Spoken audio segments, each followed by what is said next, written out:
Hi, I'm Art Krieg, and I'd like to let you know about some of the efforts by the OTS community to combat SARS-CoV-2 and the disease that it causes, COVID-19, that we learned about through the responses to the OTS questionnaire to our membership in April of 2020. And it was really wonderful to see how the community has come together to combat this pandemic using whatever capabilities we have.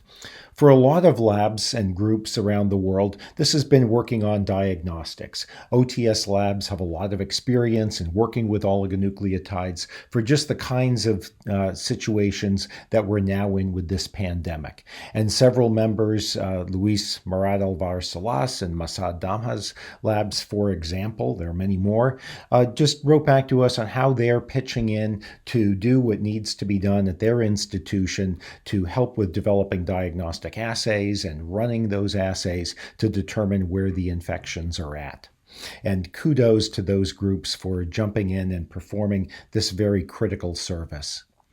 Another approach, of course, is to take the tools that we've developed in treating different diseases and models and now applying those for treatment. And with siRNA and antisense, for example, this could be therapy of established infection, or because of the long half-lives of those technologies, this could be for prophylaxis. And quite a number of OTS groups and member companies are participating in those kinds of approaches. Alnylam, for example, has a collaboration with Vir, where they're going after several targets using the Alnylam siRNA technologies. One of those targets is the ACE2 receptor that the SARS-CoV-2 uses to infect our cells, and also the TMPRSS2 cofactor that cleaves a portion of the spike protein to make it possible for the virus to infect our cells. The viral RNA inside the cells is an obvious target, and we have many modalities to target that RNA, and then also the different forms of the RNA that come off from that. So these programs are obviously getting underway, not any animal data yet that have been shared from them. Certainly we expect success against the targets in vitro. The key question will be how well it works in vivo. Ionis also is applying the expertise that they have from past preclinical and clinical work against SARS-CoV-2. And they had previously engaged in clinical trials using aerosolized ASOs to the sodium channel ENaC in clinical development for cystic fibrosis. That gave them some experience with how their single-stranded ASOs distribute in the lungs, where they're effective, and that can now be applied against the coronavirus. And in the previous SARS epidemic, they had experimented with making ASOs targeting the coronavirus, and they did have some hints of activity. So going back to that experience and potentially developing new technologies to improve pulmonary delivery, we'll see what comes out of that effort as well. At the RNA Therapeutics Institute, Anastasia Kurova and John Watts Labs are pooling their efforts to work on the problem as well. You see here the size of the coronavirus genome, a little under 30 kbs. We know where the various open reading frames are. And there are now over 700 human isolates of the virus, so we can identify where the highly conserved sequences are. And Anastasia and John are working with new siRNA architectures that are optimized to try to get the best distribution throughout the lungs, both for delivery and also for functional knockdown of the targets. And in early experiments looking in vitro at 9 different RNAs from the virus, effective siRNAs were discovered against each of these that get very high levels of knockdown. And what's impressive to me is that this is via passive uptake. So this is not transfection of these siRNAs into the cells. So these are more of the self-delivering concept of siRNAs. Still a lot of work to be done here, have to show efficacy in infected cells, mouse models, and primate models. But what this pandemic is bringing out is that groups are taking technologies developed for other purposes and insights from other models and now applying them to solve the problems of treating this virus. Masad Damha at McGill, working with Alm Life Tech, is taking the FANA technology that they've spent so much time and energy working on and optimizing. And one of the things that's interesting about the FANA is these have been in development previously through the inhaled route and have shown some in vivo knockdown against various targets and in vivo efficacy. So here again is a platform with some past activity that could be useful in applying to this new pandemic. I think some of the key challenges for siRNAs and antisense oligos against the SARS virus, functional pulmonary delivery is going to be a big one. Delivery is always a challenge with siRNA and antisense, the challenge. And we've solved that in liver, and we get good delivery systemic through the CNS, through intrathecal delivery. But functional pulmonary delivery, there's just not as much experience with. And the level of knockdown in vivo, at least with the early technologies, was not nearly as good as what we can achieve in the liver now.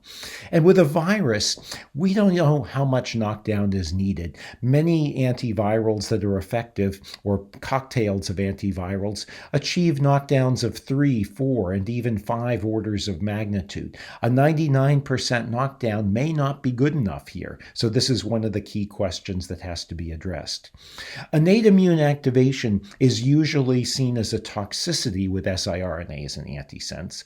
It could actually contribute to efficacy against SARS-CoV-2, at least for prophylaxis. If you pre-activate innate immunity, the body may be better able to fight off the infection. And I'm going to come back to that later in talking about using that as an approach. But too much innate immune activation could be dose limiting, and that could be an issue that also has to be addressed. These problems may not be solved in time to come up with therapeutics against this coronavirus, but investing in solving these challenges now could position us to be ready in a future pandemic to move forward much more quickly with designing siRNAs or antisense oligos that could go into clinical development much faster than we can do that today. Another approach that obviously our community has developed are aptamers and also activating RNAs. And I'm going to touch on both of those here for a minute. SomaLogic is a company that has taken the aptamer technology to the point of developing literally thousands of aptamers that can be used for proteomic screening and characterization of blood samples. So the Human Protein Atlas has a lot of proteins. SomaLogic has come up with what they call a SomaScan, a panel of many different aptamers to membrane, intracellular, and secreted proteins, covering a broad range of functional classes. And they've made that available on a fee-for-service basis to tackle the coronavirus for good reasons, I think, that proteomic technologies could help us in identifying patients who are infected, who are responding to therapy. There's a whole lot of potential for these platforms to be developed, and it's good to see them being made available for this. John Rossi and Chiwa Zhou at City of Hope are also looking into aptamer technologies and conjugates with siRNAs as approaches to blocking the ACE2 receptor that the coronavirus binds to through the receptor binding domain of this spike protein right here. So that's an approach that could have promise as well, and they're at the early stages of that right now. And the other thing that they're looking at is repurposing the first small activating RNA to go into the clinic, MTL-CEBP alpha by MENA technology is developing that. And the rationale there is that by upregulating this transcription factor, it could suppress inflammation, and that could be useful in the setting of advanced disease where excessive immune activation seems to be very important in contributing to disease. So more work to be done there, of course, but those technologies also could be interesting in playing roles. And now I want to turn to vaccines, because this is such a huge area, and oligonucleotides are so critical to the development of vaccines using multiple different platforms. And I'll spend a few minutes going over the vaccine platforms, because this is something that OTS members in general have not been as involved in. Now, one of the principles here that's really critical is that we need a vaccine to induce neutralizing antibodies. A neutralizing antibody is one that binds to this receptor binding domain on the spike protein of the coronavirus. This is the schematic of the spike protein. We know the molecular structure, and we know that this purple domain is the part of the spike protein that has to bind to the ACE2 receptor on our cells. And so an antibody against that domain will be a neutralizing antibody that will prevent the virus from entering our cells. Now, non-neutralizing antibodies can bind to other domains on the spike protein or to other proteins on the surface of the virus. These will not block viral infection. They could still inhibit viral function in some ways, but they also could exacerbate the disease, theoretically, through a number of mechanisms, one of which is called antibody-dependent enhancement, or ADE. This is a mechanism that has been reported in some other viruses and vaccines, to HIV and to dengue virus. It's not so clear that it's going to be a problem with the coronavirus vaccine, but that's a question that's been raised by a number of different groups. And there's a nice discussion of that in this review article on SARS-CoV-2 vaccines, summarizing the past experience with SARS-CoV-1 vaccines, the first coronavirus that threatened a pandemic, where it didn't seem to be a big problem, but still more research is needed. And then another question is, will the best vaccine approach to get these neutralizing antibodies be to try to use a conformational epitope with just the receptor binding domain? Or should we try to express the entire spike protein or some portion of the spike protein? And as I go through the different approaches the companies are following, there's a wide variety of how companies are pursuing this and how they're approaching this. And I think that's good, because some companies are taking approaches focused on the receptor binding domain. Others are taking a broader approach. Some are developing both, because we just don't know right now what's going to work the best. And that's an issue that has to be addressed for all of the vaccine technologies. Turning now to the history of vaccine development, this goes back hundreds of years, and the earliest vaccines were live or attenuated viruses that didn't cause disease in healthy people and were very, very effective. And the first one was the famous smallpox vaccine by Jenner.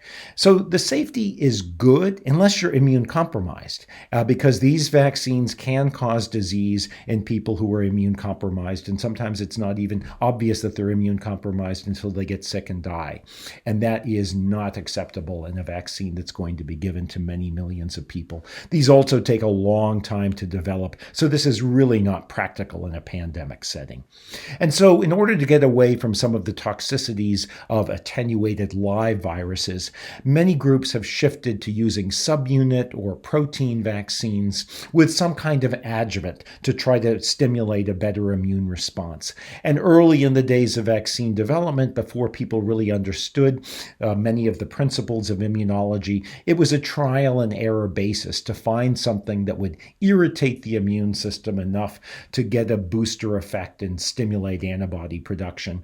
And an aluminum salt alum was developed through that process in the 1930s in order to accomplish that. It's much safer than live attenuated viruses, but the efficacy isn't quite as good.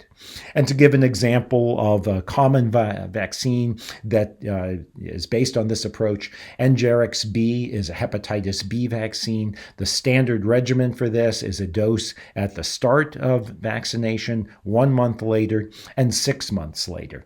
And if you look at the percentage of people who are vaccinated, who are seroprotected, very few after the first injection, maybe a third or so after the second injection. And then finally, after the third injection, it comes up over 80%. So again, this is a long time. We don't have that time for a pandemic in a pandemic setting. And so it's necessary to come up with something that's going to accelerate that.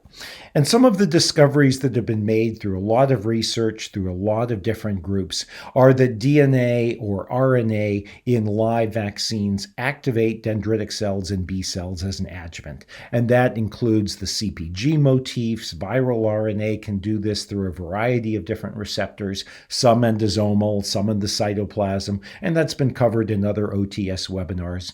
And we also know now that the efficacy of a live vaccine actually requires this TLR signaling. So that may be one of the reasons that live attenuated viruses work so much better than the protein vaccines. And so going back to the setting with Engerix B now, what if we substitute a CpG DNA danger signal for the alum? And Dynavax is one of the companies that did this using a CpG. They used CpG 1018. And when they did that with their vaccine called Heplisav, they got much faster and higher levels of seroprotection with just 2 doses. A month after the second dose, 90% of people now are seroprotected. So this is a huge acceleration in seroconversion by 5 months from what you get with alum alone. And this is something now that could be useful in a pandemic. And Heplisav has a very good safety record as well in over 13,000 humans. And in addition to the data with the Heplisav vaccine in healthy subjects, it also shows very high levels of efficacy in immune-compromised subjects, where vaccines with alum are remarkably ineffective. And this is consistent with data in other human clinical trials using a different CpG. So this really has a firm foundation of science. Dynavax has made their CpG 1018 available for use in SARS-CoV-2 vaccines, and this is now being developed against the coronavirus by several groups and universities and companies around the world. So it's an approach that I think is very encouraging, and we'll hopefully hear more positive things about that. Just to show you another example of a vaccine that was enhanced by adding a CpG. This is a second vaccine that has been approved by the FDA against anthrax. And one thing I want to point out too is the dose of the CpG that's required to get this effect is very low. This is 0.5 milligram of this 20-former phosphorothioate oligo that is added to the vaccine. Compare that to the doses used for antisense oligos or siRNAs. This is a very low dose. It does not take much CpG to activate innate immunity. With the anthrax vaccine, the target that we want to block is called anthrax protective antigen. And we know that if subjects have low levels of antibody to that, they're not protected against an anthrax infection. If they have medium levels, they're partially protected, and the full protective level is known as well. And so the original licensed anthrax vaccine, AVA, after 2 doses of vaccination, most subjects were just partially protected. Only a few were fully protected. And it took several months for most people to be protected. And even then, it's only 60% of the population. Substituting in the CpG 7909 with that vaccine, you now get more than 80% protection at a month after the first dose of the vaccine. So that's really a remarkable acceleration, again, of the antibody response. And again, you can see why people are interested in using this kind of technology in a pandemic setting. So what are some of the potential challenges with protein plus CpG vaccines? 2 of them have been approved. There have been a number of others that have gone into human clinical development, and in general, they've shown consistently positive results. But there was one study that failed in a field trial in Mali. This was of a malaria vaccine with a CpG adjuvant that in a U.S. normal volunteer study appeared to show good efficacy. But in semi-immune subjects in Africa, it failed to boost B-cell memory. And what that hints at is that different populations with different immune backgrounds may have different responses to vaccine adjuvants. And until we fully understand that, developing a vaccine to treat people all around the world with different immune backgrounds, there may be failures along the way, and we need to better understand these issues to get vaccines that will achieve protection everywhere. And this may not just be an issue with CpG vaccines, of course. The same thing could apply to other new technologies based on nucleic acids and oligonucleotides. So CpG does seem to be a better vaccine adjuvant than alum. It appears to have the same safety. And now the new technologies that we are hearing a lot about are vaccines made of RNA or DNA. And the principle here, of course, is to encode the viral protein that we want to block, which in this case is the spike protein of the coronavirus, and either a DNA vaccine with CpG built into the backbone or an RNA vaccine where you have the ligands for the TLR3, 7, or 8, or the other RNA receptors that activate innate immunity built into the backbone of the vector. Then you formulate, if it's the mRNA, in a lipid nanoparticle. This looks like a virus. DNA is electroporated in the studies ongoing with DNA vaccines. And early studies in humans have shown that both of these approaches can work against other viruses. Just to show you some of the data that Moderna recently showed from an mRNA vaccine approach against cytomegalovirus.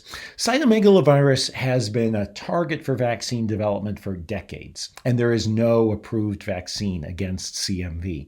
And so it's encouraging that using an mRNA vaccine approach, starting from a baseline here of very low levels of antibody, after the first vaccination, antibody levels come up between 10 to 100-fold, depending on the dose. The low dose here is 30 micrograms, medium dose 90 micrograms, high dose 180 micrograms. These are really low levels of RNA. It does not take a lot of RNA to get a good vaccination effect. And then with the second dose, you get about a 3 log increase in people. And at the medium and the high doses, the means are now above what is thought to be the protective antibody level for this vaccine. So this certainly seems like a very encouraging approach that is working in humans, and other trials also have shown efficacy there. And of course, the speed with which you can develop these vaccines is one of their defining characteristics.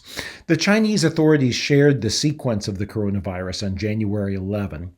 2 days later, Moderna had designed their vaccine.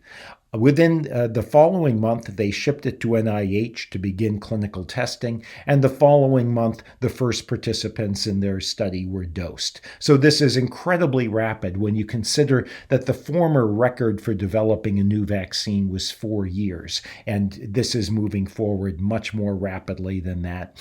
We'll soon know if this vaccine is indeed inducing neutralizing antibodies when the sera from these subjects are tested. It's going to take more clinical testing to know if this actually protects against infection in humans. But in the meantime, in anticipation of positive results, production capacity is already being scaled up around the world in order to meet the need, assuming that this virus will succeed. And this, of course, is just one of the companies working on vaccine approaches based on mRNA or DNA against the coronavirus. Inovio also has a DNA vaccine in the clinic. BioNTech, Pfizer just recently started their vaccine, and others also moving forward into clinical development very rapidly. Different companies using different designs for their vaccines in terms of what parts of the coronavirus spike protein they're encoding. And I think that's good, because with a greater variety of approaches, we have a greater chance that if all of these don't work, that at least some should. So what are some of the challenges with mRNA and DNA vaccines? Well, you need the innate immune activation in order to get the vaccine efficacy. But too much innate immune activation, and by that I really am referring to interferons, interferons reduce protein expression in cells. And so you're going to have this yin-yang effect where on the one hand, you want the innate immune activation and you want some interferons to boost the immune response, but too much of that is going to suppress the antigen expression. And it's even possible that too much of this could prevent vaccine efficacy in people. And if this is variable between different subjects, then you could have some subjects where they make good responses, but others where they don't. And it's even possible that the effective vaccine dose could depend on age or immune compromise. There's just so many things that we don't really know yet about this because there's been limited human experience, especially in broader populations of people with different immune states. So those are some of the questions that we'll have to figure out. In the past, DNA vaccines worked great in rodents.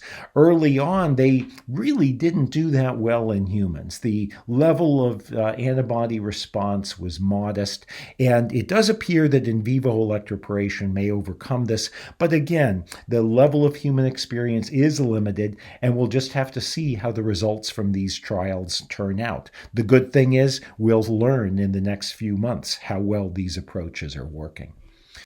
The next approach that I'd like to mention are the viral vector vaccines. Conceptually, these are similar to the mRNA vaccines in that the protein is simply encoded in DNA, which is inserted into a viral vector in this case. And the vectors can be any harmless vaccine that is going to provide the danger signals, and when it gets into human cells, can express the encoded spike protein and stimulate the production of antibodies against it. Now, in addition to getting antibodies against the encoded spike protein, this approach is going to induce antibodies to the protein on the surface of the vector. And those antibodies are going to neutralize the vector so that you really only can give one injection of this vector that's going to boost immunity, because subsequent injections, the vaccine-induced antibodies prevent the vector from getting any booster effect. So if you wanted to boost this, if you wanted to give 2 doses, you'd have to change and use a different vector that would not be neutralized by these antibodies. Now, if the vaccine works well enough with 1 dose, that's okay. And this approach is rapidly moving forward. CanSino Bio was the first company to take a coronavirus vaccine into the clinic. They're already starting phase 2 using an Ad5 vector encoding the coronavirus spike protein. And a second program using a chimpanzee adenoviral vector is being taken forward at Oxford University. And this approach is based on a vector that had been tested in humans earlier against a different coronavirus. And I just want to show you some of the data with that earlier vector that was designed against SARS-CoV-1, because this shows, I think, some of the potential and some of the limitations of this approach for human vaccination. So what you're looking at here in panel A is the titer of serum IgG against the spike protein on the virus at 0 days, 14, 28, and then following out from there. And looking at each of the individual groups, the green circles are the subjects in the low dose group, the red squares in the intermediate group, and then the high dose group in the triangles. And one of the things that you'll see is that the cutoff here to define what a positive level of antibody is, at baseline, some of these subjects already have positive levels of antibody. So does this mean that the assay is too sensitive? Does this mean that they had been exposed to other coronaviruses that were circulating? We're really not sure yet. More data needs to be determined. But there is a clear induction of antibodies at day 14 and at day 28 when the antibodies peak. They're coming up from a mean of between 10 to 100 up to between 100 and 1,000. So around a 10-fold or greater antibody induction in subjects. And you can see there's a tendency to more antibodies in the high dose group, and the antibodies are still elevated out a year. So this is encouraging for anti-spike IgG antibodies. The magnitude of the increase isn't enormous, but the key thing is, are you getting neutralizing antibodies?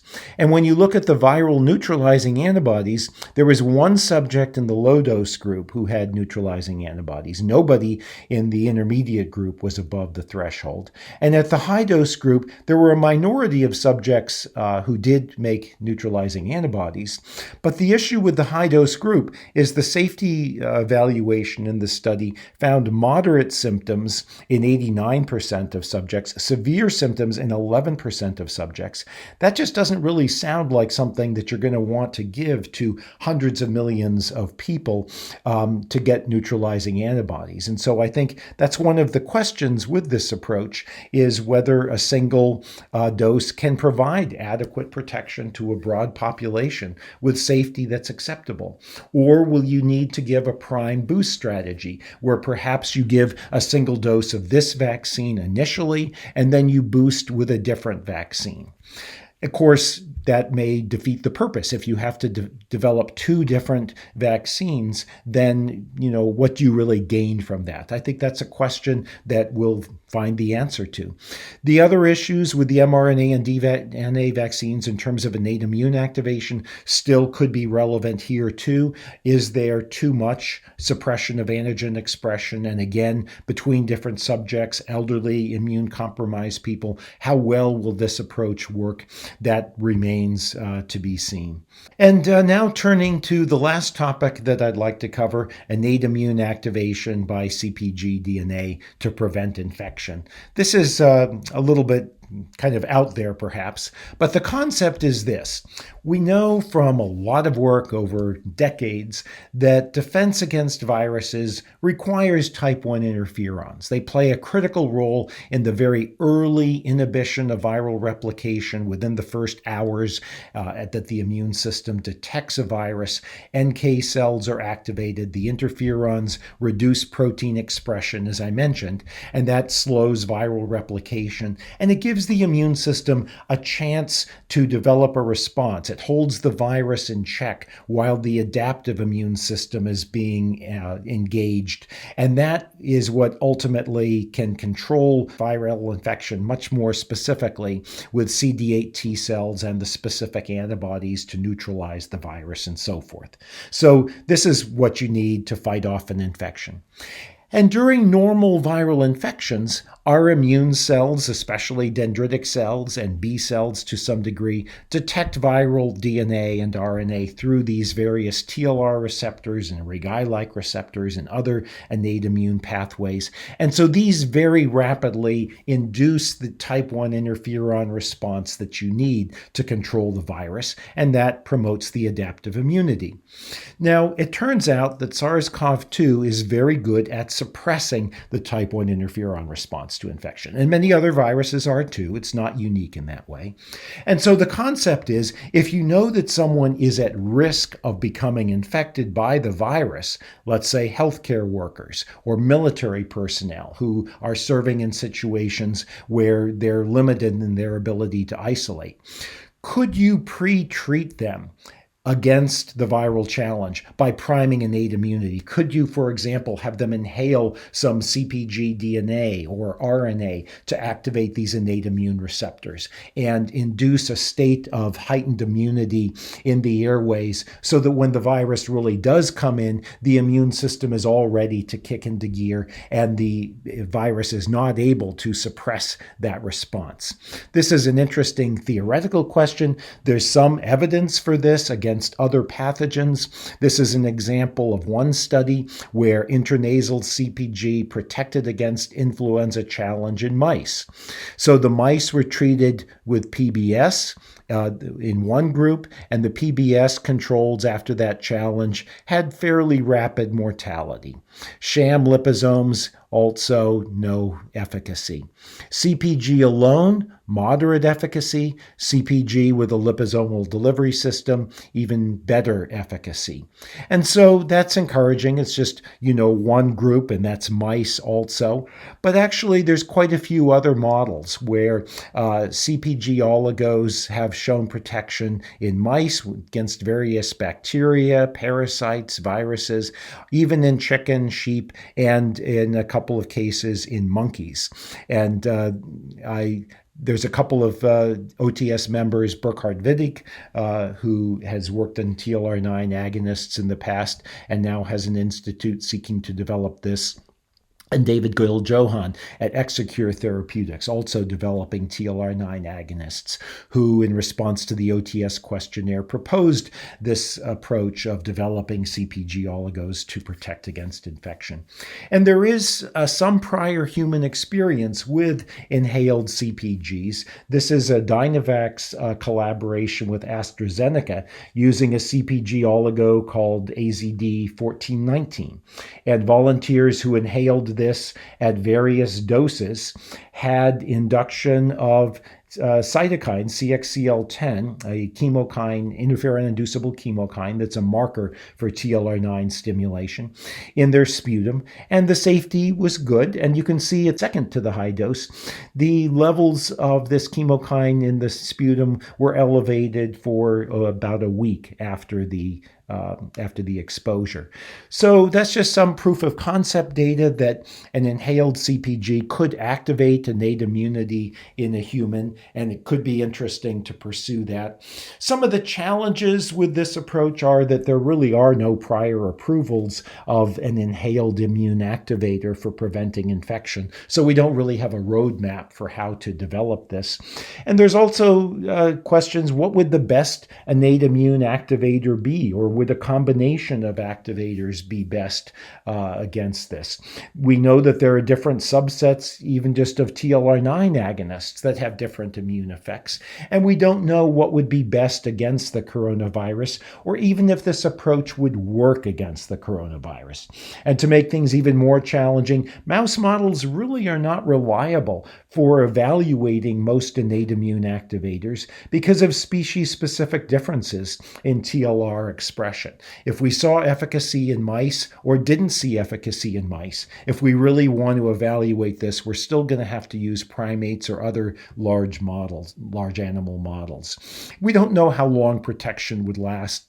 If it's a week or two, that would be great. But could you retreat and maintain protection for a longer period of time by activating innate immunity?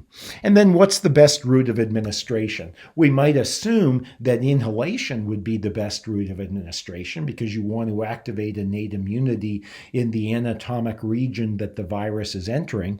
But there was one model in sheep, actually, where subcutaneous administration worked better than intratracheal administration with an inhaled challenge of a parainfluenza virus.